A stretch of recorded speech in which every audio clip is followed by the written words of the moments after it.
हमेशा याद रखेगा, सम्मान हमेशा समय और स्थिति का होता है और इंसान उसे अपना समझ लेता है। हो सकता है आज आपका समय नहीं हो, पर आपको परेशान होने की जरूरत नहीं है। बस ऐसे ही मेहनत करते रहिए, आपका भी समय आने वाला है। ओह यार, यार ये कितनी औसम है। हेलो बच्चों, नमस्ते। तो इलेक्ट्रिकल मशीन डिजाइन का ये सेकेंड वीडियो है और आज से हम अपने सब्जेक्ट की शुरुआत कर रहे हैं। जैसा कि मैंने प्रॉमिस किया था कि हम इलेक्ट्रिकल मशीन डिजाइन के मॉड्यूल 1 से स्टार्ट करेंगे, तो मॉड्यूल 1 में आज हम फर्स्ट टॉपिक कवर करने जा रहे हैं, that is fundamental aspects of electrical machine design. नमस्कार बच्चों, मैं आपका गुरु दोस्त प्रशांत सर स्वागत करता हूं आपके channel Sai academy of electrical engineering में। डियर स्टूडेंट्स, इस टॉपिक के अंदर बहुत सारे सब टॉपिक्स हैं। अरे कहना क्या चाहते हो? इस वीडियो में हम 3 इंपॉर्टेंट सब टॉपिक कवर करेंगे, जिसमें हम सबसे जरूरी समझेंगे इलेक्ट्रिकल मशीन डिजाइन क्या है, डिजाइन के फैक्टर्स कौन कौन से होते हैं, और सबसे इंपॉर्टेंट एक इलेक्ट्रिकल मशीन डिजाइनर के क्या क्या ऑब्जेक्टिव्स होने चाहिए, यानी डिजाइन का ऑब्जेक्टिव क्या क्या होना चाहिए।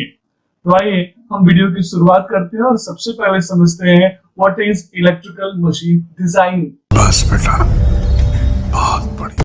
आप इलेक्ट्रिकल मशीन डिजाइन को ऐसे भी लिख सकते हैं, इलेक्ट्रिकल मशीन का डिजाइन। यहाँ एक वर्ड मैंने का यूज किया और आप इससे भली भांति वाकिफ होंगे। Electrical machine design combination of 3 word है, जिसमें पहला वर्ड इलेक्ट्रिकल, दूसरा वर्ड मशीन और थर्ड वर्ड है उसका design. Hey, that's pretty good.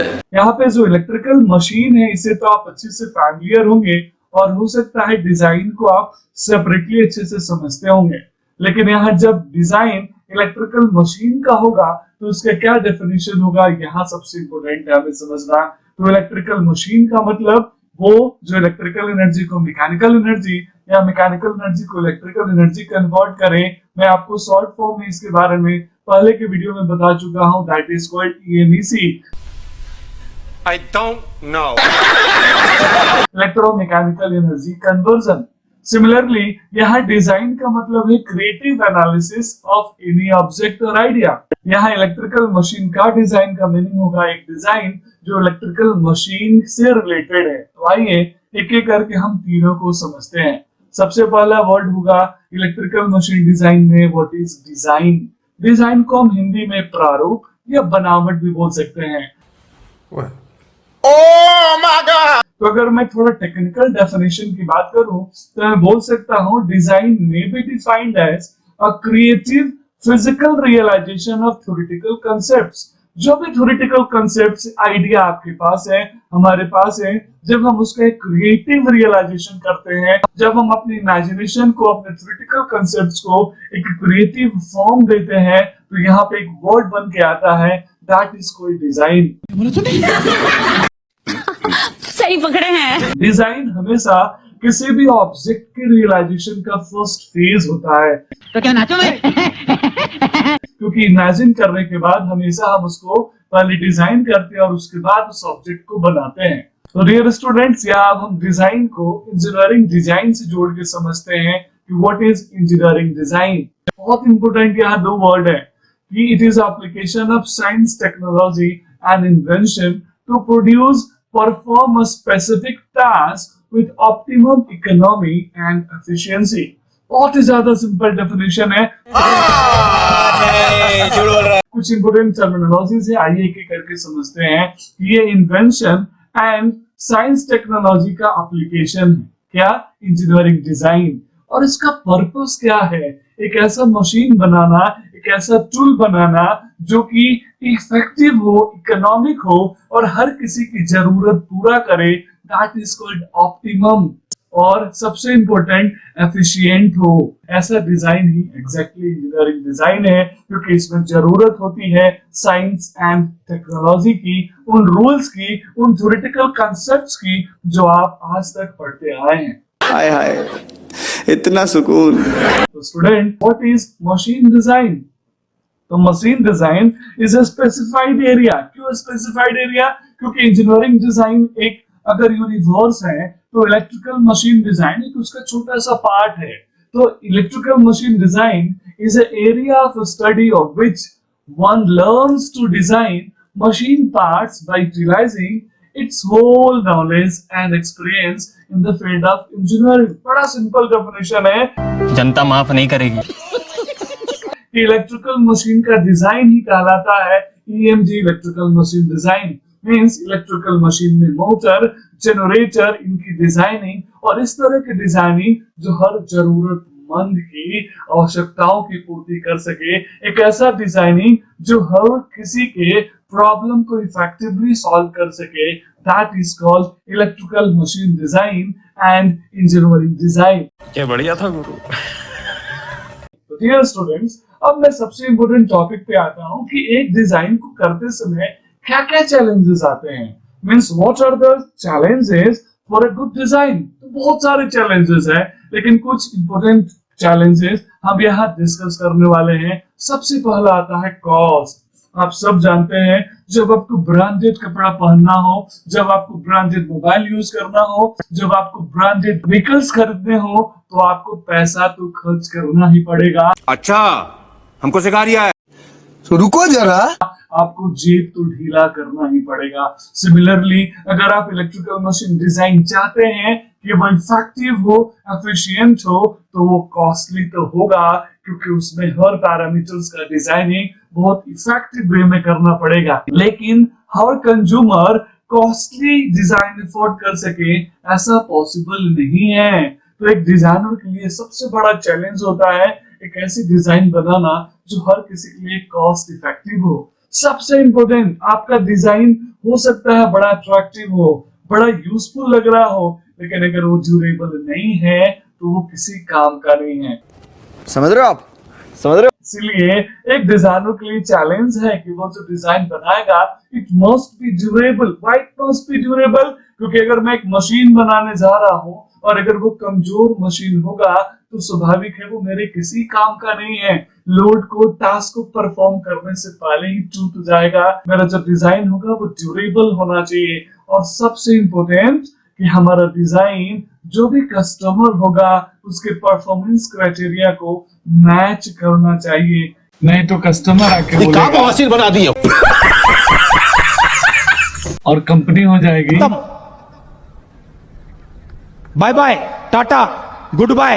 ये टिपिकल टास्क है एक डिजाइनर के लिए कि to match all the basic specification requirements of a consumer. लेकिन अगर आप एक अच्छे डिजाइनर हैं, तो this is your duty to make such kind of design which fulfill the basic requirements of every consumer. तो यहाँ हमने 3 बेसिक चैलेंज देखा।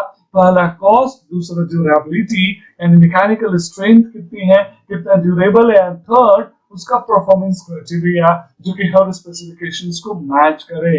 अब हम बात करते हैं objective of design. Just imagine you are a designer. क्या बोला तूने? यहाँ समझने के लिए पहले आपको इमेजिन करना पड़ेगा कि अब आप जो आप पढ़ रहे हैं, yes I am talking about you.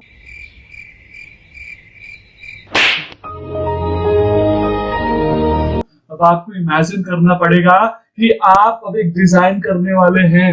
तो एज अ डिजाइनर आपकी क्या ऑब्जेक्टिव होनी चाहिए, आपका क्या टारगेट होना चाहिए, आपका क्या लक्ष्य होना चाहिए। तो एज अ डिजाइनर हमारा सबसे पहला टारगेट होता है डिजाइन फॉर स्ट्रेंथ। मैं जो भी मशीन बनाऊं, जो भी मैं इलेक्ट्रिकल मशीन के पार्ट्स बनाऊं, वो क्या होना चाहिए, स्ट्रॉन्ग होना चाहिए, ताकि हर तरह का काम वो कर सके। थोड़ा सा लोड बढ़ा और वो सिस्टम फेल हो गया, I've fallen and I can't get up. वो मशीन टूट गई। इस तरह की डिजाइन किसी को भी पसंद नहीं आएगी। तो as a designer, design for strength ये आपका पहला प्रायोरिटी होना चाहिए। और सेकेंड हमारा पर्पस होना चाहिए डिजाइन फॉर फंक्शन। सिंपल है, जो डिजाइनर आपसे कुछ डिजाइन करवा रहा है, कोई भी मशीन का पार्ट आप बना रहे हैं, कोई भी मशीन आप बना रहे हैं, तो वो जिस पर्पस के लिए बन रहा है वो पर्पस फुलफिल होना चाहिए। अगर वो सेटिस्फैक्टरी फुलफिल हो रहा है तो yes this is a good design, otherwise वैसा डिजाइन किसी काम का नहीं है। और अगला इंपॉर्टेंट मैं ऑब्जेक्टिव की बात करूंगा, जो मैं आपसे बात कर रहा हूं, आप बनाते समय प्लान करेंगे वो होगा डिजाइन फॉर मैन्युफैक्चरिंग प्रोसेस। ये क्या है? मुझसे कोई मशीन डिजाइन करवाने आता है तो मेरा पूरा फोकस यही होना चाहिए एज अ डिजाइनर कि जो मेरे पास अवेलेबल मैन्युफैक्चरिंग प्रोसेस हो उन्हीं मैन्युफैक्चरिंग प्रोसेस को यूज करके मैं इस डिजाइन को परफॉर्म करूं। अदरवाइज ये डिजाइन मेरे लिए ज्यादा कॉस्टली हो जाएगा और ये कॉस्ट इफेक्टिव नहीं होगा। सिमिलरली अगर मैं बात करूं डिजाइनर का अगला ऑब्जेक्टिव वो होना चाहिए डिजाइन फॉर सेफ्टी। आप जो डिजाइन बनाएंगे क्या वो हेल्थ हैजार्ड्स को ध्यान रखता है? आपने जो मशीन बनाया और मशीन को ऑपरेट करते समय ही मशीन टूट गया, वो मशीन रन आउट हो गया और उस कंडीशन में वो किसी को नुकसान पहुंचा गया, तो डिजाइन फॉर सेफ्टी एक सबसे इंपॉर्टेंट है। जैसे इलेक्ट्रिकल मशीन डिजाइन करते समय इंसुलेशन सबसे इंपॉर्टेंट पैरामीटर होता है। डिजाइन करते समय हमें इन सब चीजों का ध्यान रखना है ताकि मेरा जो भी व्यक्ति उस पर काम कर रहा है वो सेफ रहे, सुरक्षित रहे। और अगला है design for look and comfort. देखिए ये हमारे प्राइमरी डिजाइन में नहीं आता, this is a part of secondary design. क्यों? क्योंकि प्राइमरी डिजाइन तो उसकी जरूरत को पूरा करना है, ऑप्टिमम डिजाइन देना है, कॉस्ट इफेक्टिव डिजाइन देना है, लेकिन सेकेंडरी डिजाइन जो आज की जरूरत है, समझ रहे हैं ना आप? अच्छा, हमको सिखा रिया है। तो वो जरूरत है लुक एंड कंफर्ट। ब्यूटी हर किसी को पसंद है, ऐसा कोई है जिसको खूबसूरती पसंद नहीं है? कैसी अपमानजनक बातें कर रहा होता है ये, अश्लील है ये लोना। पीछे देखो, पीछे पीछे तो देखो। तो लुक तो अच्छा होना ही चाहिए क्योंकि जितना डिजाइनदार, जितना स्टाइलिश आपका डिजाइन होगा वो स्वाभाविक है हर किसी की प्रायोरिटी होगी। आप यहाँ पे देख सकते हैं ये डिजाइन कितना खूबसूरत लग रहा है और वो डिजाइन ऐसा होना चाहिए जो हर किसी के लिए हैंडी हो, ऑपरेट करना काफी आसान हो। समझ रहे हो? समझ रहे हो आप?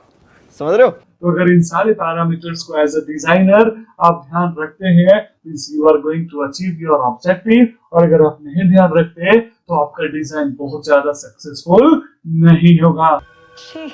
तो डियर स्टूडेंट्स, हम अपने लाइफ के खुद ही डिजाइनर हैं। हम डेली कोई ना कोई ऐसा चैलेंज लेते हैं जहाँ कुछ ना कुछ हम डिजाइन करते ही हैं। तो इंजीनियरिंग को समझने का सबसे आसान तरीका कि इंजीनियरिंग सिर्फ पढ़ना नहीं है, इंजीनियरिंग को फील करना है। जब तक आप इंजीनियरिंग को फील नहीं करेंगे, यकीन मानिए वो इंजीनियरिंग आप रट रट के थक जाएंगे, रट्टा मार के थक जाएंगे, आपके किसी काम का नहीं है। बहुत बुरे लग रहे, तौबा तौबा तौबा, थारा मूड खराब कर दिया। तो यहाँ मैं आपको एहसास कराता हूँ कि आप एक सिर्फ स्टूडेंट नहीं हैं, आप आने वाले भविष्य में, आप आने वाले समय में किसी कंपनी के बहुत बड़े अधिकारी होंगे। हाय हाय, इतना सुकून। जहाँ पे आपको ये सारे डिसीजंस लेने होंगे। कैसा लगा मेरा मजाक? और ये समझना इसलिए जरूरी है क्योंकि अगर आपने इसको अच्छे से समझ लिया तो आने वाले टाइम में डिसीजन लेना काफी आसान होगा। तो डियर स्टूडेंट्स, अगले वीडियो में हम मॉड्यूल 1 के अगले टॉपिक की बात करेंगे जिसमें हम समझेंगे रिमेनिंग 3 टॉपिक्स को मॉड्यूल 1 के फर्स्ट पार्ट में। My God! स्टूडेंट, आपका सपोर्ट मुझे हमेशा मिलता है, इसके लिए बहुत बहुत धन्यवाद। लेकिन लगभग मैं 300 वीडियो डालने के बावजूद भी मेरे चैनल पे व्यूज तो है लेकिन सब्सक्राइबर बहुत कम है।